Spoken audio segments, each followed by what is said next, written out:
Thinking again, the Duchess asked, with another dig of her sharp little chin. "I've a right to think," said Alice sharply, for she was beginning to feel a little worried.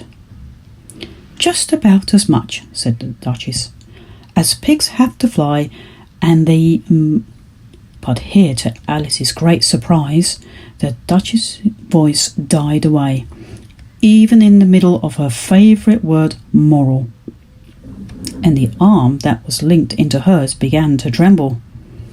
Alice looked up, and there stood the Queen in front of them, with her arms folded, frowning like a thunderstorm.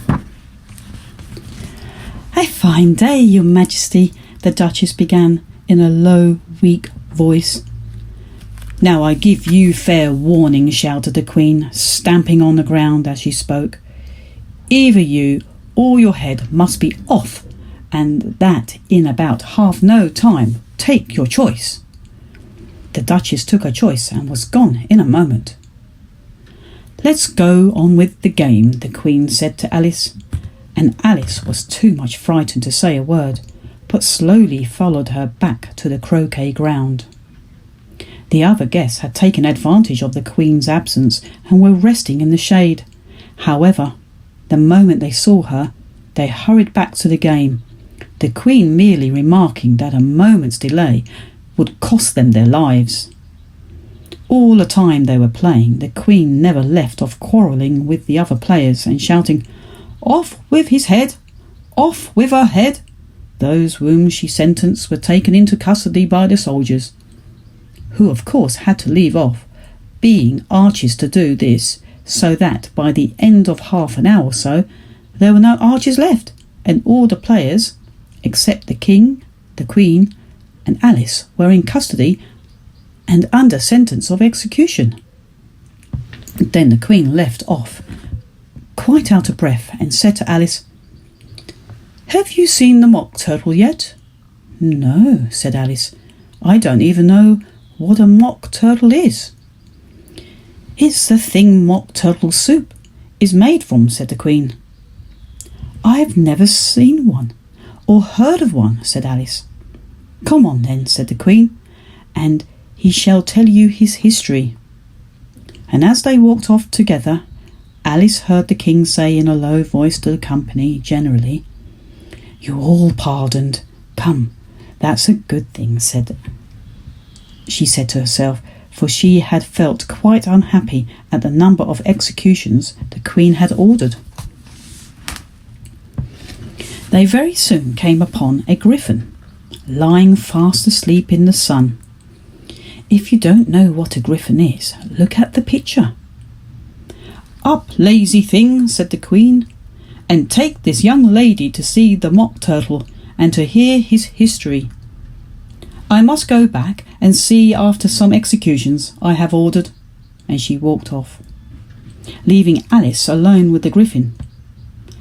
Alice did not quite like the look of the creature, but on the whole she thought it would be quite as safe to stay with it as to go after that savage Queen, so she waited.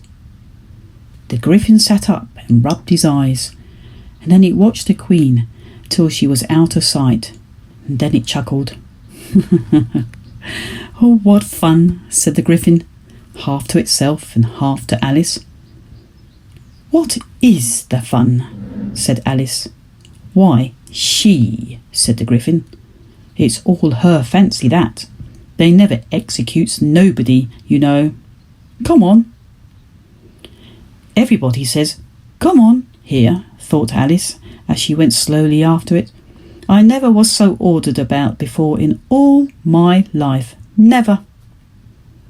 They had not gone far before they saw the Mock Turtle in the distance, sitting sad and lonely on a little ledge of rock, and as they came nearer, Alice could hear him sighing as if his heart would break. She pitied him deeply. "What is your sorrow?"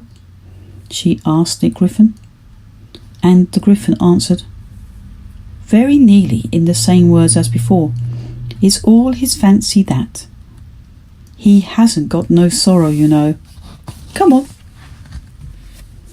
So they went up to the Mock Turtle who looked at them with large eyes full of tears, but said nothing.